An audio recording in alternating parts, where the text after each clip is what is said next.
హింస అంటే ఏమిటి అసలు అర్థం తెలుసుకోండి. చంపడం హింస అయితే అసలు హింస చేయని వాడు ఉండడు. హింసని గురించి వేదం ఏం చెప్తుందో తెలుసా? బ్రహ్మగారు జీవకోటిని అంతటిని సృష్టి చేసినప్పుడు సమస్త ప్రాణకోటికి తినవలసిన ఆహారం ఏమిటో నిర్ణయం చేశాడు. రెండుగా విభజన చేశాడు, శాకాహారము మాంసాహారము అని. మాంసము జీర్ణమయ్యేటటువంటి వ్యవస్థ ఏదో నిర్ణయం చేశాడు, శాకాహారము జీర్ణమయ్యేటటువంటి వ్యవస్థ ఏదో నిర్ణయం చేశాడు. ఎలా నిర్ణయం చేశాడు?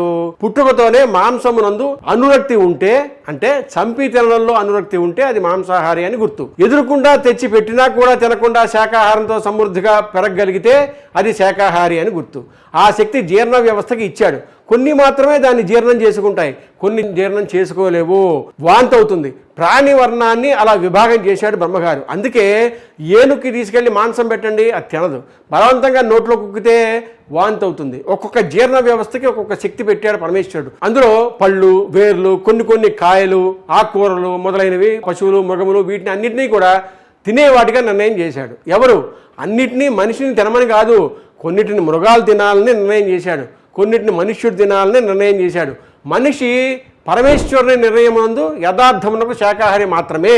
క్షత్రియుల్ని మాత్రం మినహాయించాడు. ఎందుచేత అంటే క్షత్రియుడు యుద్ధం భూమిలోకి వెళ్లి న్యాయాన్ని సంరక్షించడానికి పోరాటం చేసేవాడు. అందుకని వాళ్ళు తినకపోతే దేహ దారుఢ్యం నిలబడదు, కాబట్టి వాళ్ళు తినొచ్చు అని అంగీకరించారు.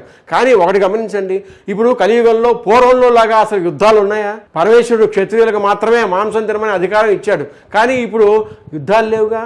అలాంటప్పుడు మాంసం తినే అధికారం క్షత్రియులకు మాత్రం ఎక్కడిది? అవసరానికి మించి హింస చేస్తున్నట్టేగా, తప్పేగా. మరి మనుష్యుడి పట్ల హింస చేయొద్దు అని చెప్పడం చాలా తేలిక. అసలు మనుష్యుని హింస చేయకుండా ఉండు అని చెప్తే హింస చేయకుండా ఉండడం సాధ్యమా? అందుకే వేదం అంగీకరించలేదు. అన్నిటినీ హింస అని వేదం చెప్పలేదు. ఆ పరిణతి లేని వాళ్ళు హింస అంటే దేన్ని చంపకుండా ఉంటేనే అహింస అన్నారు. అసలు ఎవరూ అలా ఉండలేదు, ఆ చెప్పిన వాడు కూడా ఉండలేడు. అహింస అన్న మాటకి అర్థం ఏమిటంటే ఏది చంపకుండా నువ్వు బ్రతకలేవో, సాధ్యమైనంత తక్కువ చంపి బ్రతికితే అహింసే. ఎలా అంటారేమో, ఒక వ్యవసాయదారుడు నాగలి బట్టి దున్నుతాడు, ఆ నాగేటి చాలుకి తగిలి ఎన్నో ప్రాణులు చచ్చిపోతాయి.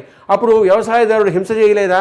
వ్యవసాయదారుడు పంట వేస్తే ఆ పంటలో ఉన్న ఫలితాన్ని నువ్వు తింటే ఆయన చేసిన హింసలో భాగం 4వ వంతు నీకు పడలేదా? నువ్వు తిన్నప్పుడు ఆ పంట నీది కాదా? అలాగే అది హింస అనాలా? కాదు అనాలా? అప్పుడు ఏమండి, నేను అన్నం తినకుండా ఎలా ఉంటానండి? ఆయన పొలంలో ఆయన నాగలి బట్టి దున్నుతున్నప్పుడు కొన్ని ప్రాణులు చచ్చిపోతాయి, అది నాదా హింస? అంటే ఆయన పొలం దున్ని ఆయన ఒక్కడే తిన్నాడా? వచ్చిన పంట నువ్వు కూడా తిన్నావుగా, పంట నీది, పాపం ఆయిందా? పాపం నీకు వేస్తామన్నారు, కాబట్టి నువ్వు కూడా హింస చేసిన వాడివేనా? హింస చేయొద్దు అని చెప్పడానికి అన్నం తిన్నావా? అన్నం తిన్నావు అంటే పాపం వచ్చిందా లేదా? ఇప్పుడు హింస చేయొద్దు అని చెప్పడానికి నీకు అసలు అధికారం ఎక్కడి నుంచి వచ్చింది? అసలు 100కి 100 పాళ్ళు హింస చేయకుండా ఉన్నవాళ్ళు ఎవరు? ఈ విషయం మహాభారతం ఆరణ్య పర్వంలో ధర్మవ్యాధుడు కౌశికుడితో స్వయంగా అన్న మాటలు ఇవి. ఈ విషయం తెలుసా? ధర్మవ్యాధుడు మాంసం మేవాడు, ధర్మవ్యాధుడు 4వ వర్ణం వాడు.